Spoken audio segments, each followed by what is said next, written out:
Hi friends, welcome to Ragas Kitchen. நீங்க இன்னும் நம்ம சேனல் சப்ஸ்கிரைப் பண்ணலனா கீழ இருக்க subscribe button press பண்ணிக்கோங்க. அப்படியே பக்கத்துல இருக்க bell button press பண்ணிக்கோங்க. நான் அப்லோட் பண்ண வீடியோஸ் நீங்க மிஸ் பண்ணாம பார்க்க முடியும்.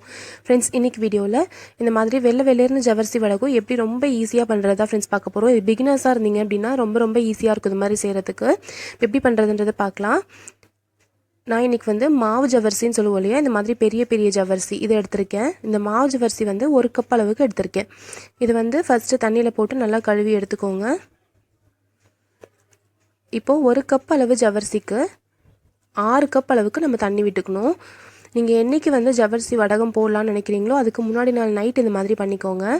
6 கப் அளவுக்கு தண்ணி ஃபஸ்ட்டு ஒரு பாத்திரத்தில் எடுத்துக்கோங்க. நான் 6 கப் அளவுக்கு தண்ணி ஊற்றிக்கிறேன். நீங்கள் 2 கப் ஜவர்சி போடுறீங்க அப்படின்னா அது மாதிரி இன்னும் டபுள் பண்ணிக்கோங்க. 12 கப் அளவுக்கு தண்ணி எடுத்துக்கணும். இது நல்லா கொதிக்க விட்டுக்கோங்க. தண்ணியை தேவையான அளவுக்கு உப்பு போட்டு நல்லா கொதிக்க விட்டுருங்க. இப்போ தண்ணி கொதிக்குது. இப்போ கொதிக்கிறப்ப எடுத்து கீழே வச்சுட்டு இதில் நம்ம கழுவி வச்சுருக்க இந்த 1 கப் அளவுக்கு ஜவர்சி இருக்கு இல்லையா, அதை இதில் போட்டு கலந்து விட்டுட்டு மூடி விட்டுருங்க. இப்போ நம்ம ஸ்டவ்வில் கீழே எடுத்து வச்சிட்டோம். இப்போ நம்ம இதை மூடி வச்சிட போகிறோம். இப்போ காலையில் எந்திரிச்சு நம்ம செய்ய வேண்டியது பார்ப்போம். இது நைட்டு ஃபுல்லாக இப்படியே ஊறட்டும் இந்த சுடு தண்ணியில். இப்போ காலையில் பாருங்கள் இந்த மாதிரி இருக்கும். உங்களுக்கு ஜவ்வரிசி நல்லா ஊறி இருக்கும். நம்ம சுடு தண்ணியில் வேற ஊற வச்சோம் இல்லையா, அதனால நல்லா ஊறி இருக்கும். இந்த மாதிரி இருக்கும் பாருங்கள். இப்படி தொட்டாவே நல்லா மாவு மாதிரி வரும். இந்த ஸ்டேஜுக்கு வந்துடும். இப்போ நம்ம இதை என்ன பண்ண போகிறோம்னா, இந்த தண்ணியோட சேர்த்து மிக்சியில் நல்லா நைஸாக அரைச்சி எடுத்துக்க போகிறோம். தண்ணி எதையுமே எக்ஸ்ட்ராவோ சேர்க்க வேண்டாம். அதே மாதிரி இதில் இருக்க தண்ணியை கீழேயும் ஊற்றிட வேண்டாம். இந்த தண்ணியோடவே சேர்த்து நல்லா மிக்சி ஜாரில் போட்டு நல்லா அரைச்சி எடுத்துக்கோங்க.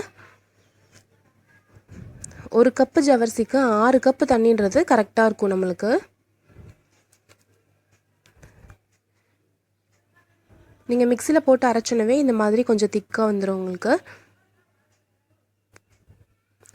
இப்போ பாருங்கள், நம்ம மிக்சியில் போட்டு அரைச்சி எடுத்தாச்சு இந்த மாதிரி ஃபுல்லாக. இதை ஒரே ஒரு நிமிஷம் மட்டும் நீங்கள் ஸ்டவ்வில் வச்சு எடுத்தால் போதும். அதாவது லைட்டாக சூடாகணும், அவ்வளோதான். இது நீங்கள் ஸ்டவ்வில் ஒரு மீடியம் ஃப்ளேமில் வச்சு ஒரு 2 நிமிஷம் நீங்கள் சுட வச்சிங்கனாவே போதும். கஞ்சி மாதிரி ஆயிரும் உங்களுக்கு இது. அதுக்கப்புறம் நம்ம எடுத்து வடகம் செஞ்சுக்கலாம். அடி பிடிக்காமல் இருக்கிறதுக்கு கொஞ்சம் நல்லா வெயிட்டான பாத்திரமாக எடுத்துக்கிட்டிங்கன்னா உங்களுக்கு ஈஸியாக இருக்கும். பாருங்கள், இப்போ லைட்டாக சூடாகிறப்பவே இந்த மாதிரி கஞ்சி மாதிரி வர ஆரம்பிக்குது பாருங்கள். இப்போ இதை ஆஃப் பண்ணிடலாம். இப்போ ஆஃப் பண்ணிவிட்டு கீழே இறக்கி வச்சுருங்க. நல்லாவே இந்த ஸ்டேஜ் இந்த கன்சிஸ்டன்சிக்கு இருந்தால் கரெக்டாக இருக்கும். இந்த மாதிரி இப்படி எடுத்து ஊற்றுறப்ப இந்த மாதிரி இருக்கணும்.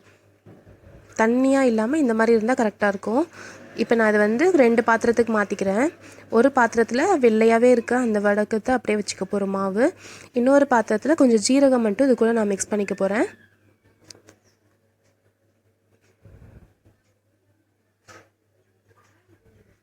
இப்போ இந்த பாத்திரத்தில் 1 டேபிள் ஸ்பூன் அளவுக்கு ஜீரகம் சேர்த்திக்கிறேன்.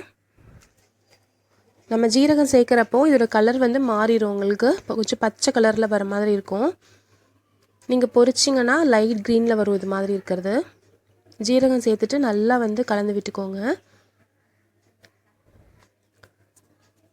இப்போ நான் இந்த மாதிரி நம்ம 2 டைப்பில் பண்ண போகிறோம். உங்களுக்கு வேணும் காரமாக வேணும் அப்படின்னா இது கூட பச்சை மிளகாய் விழுது கூட அரைச்சி நீங்கள் இது கூட சேர்த்திக்கலாம். அப்போ கொஞ்சம் காரமாகவும் இருக்கும். பாருங்கள், இது நம்ம இப்படியே ஊற்ற போகிறோம். இது ஜீரகம் சேர்த்திருக்கோம். இதை தனியாக ஊற்றிக்க போகிறோம், அவ்வளோதான்.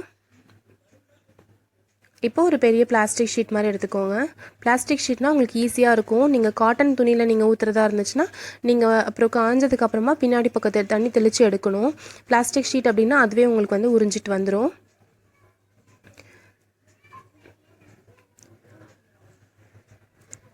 இப்போ காலையில் ஒரு 7 மணி இப்போது டைமு. நான் இந்த டைமில் ஊற்றுறேன். பாருங்கள், இந்த மாதிரி ஒரு கரண்டி எடுத்துக்கோங்க. சின்ன சாம்பார் கரண்டியோ சட்னி கரண்டியோ இருக்கும் இல்லையா, அந்த மாதிரி கரண்டி எடுத்துகிட்டு இப்படி ஊற்றிக்கிட்டே வரலாம். நீங்கள் சப்போஸ் புதுசாக ஊற்றுறீங்க, ஒரே சைஸில் வேணும்னு நினைக்கிறீங்கன்னா இந்த மாதிரி வளையல் எடுத்துக்கோங்க. பழைய வளையல்லாம் இருக்கும் இல்லையா, அந்த வளையலுக்குள்ளார நீங்கள் ஊற்றி விட்டு இந்த மாதிரி வச்சுக்கிட்டீங்க அப்படின்னா இந்த சைஸில் இப்படியே உங்களுக்கு எல்லாமே ஒரே சைஸில் கிடைக்கும்.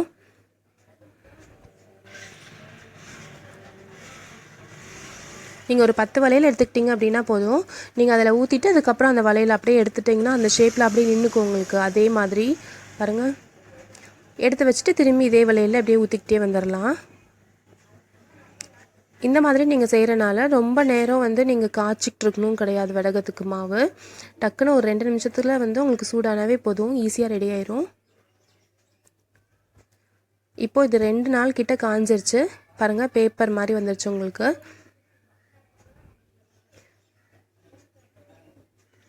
இது வந்து நம்ம ஜீரகம் போட்டு கலந்து விட்டோம் இல்லையா, அந்த வடகம் இது. இப்போ இது எண்ணெயில் போட்டு பொரிச்சு எடுக்க போகிறோம். எப்படி வருதுன்னு பார்ப்போம். நல்லா இது மாதிரி நம்ம செய்கிறப்போ இந்த மாதிரி பேப்பர் மாதிரி கிடைக்குங்க உங்களுக்கு, ரொம்ப டேஸ்ட்டாகவும் இருக்கும்.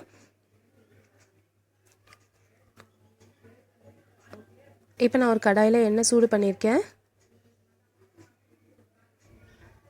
குழந்தைங்களுக்குலாம் ரொம்ப பிடிக்கும் இது, கண்டிப்பாக நீங்கள் ட்ரை பண்ணி பாருங்கள். ரொம்ப ஈஸியாக செஞ்சிடலாம்.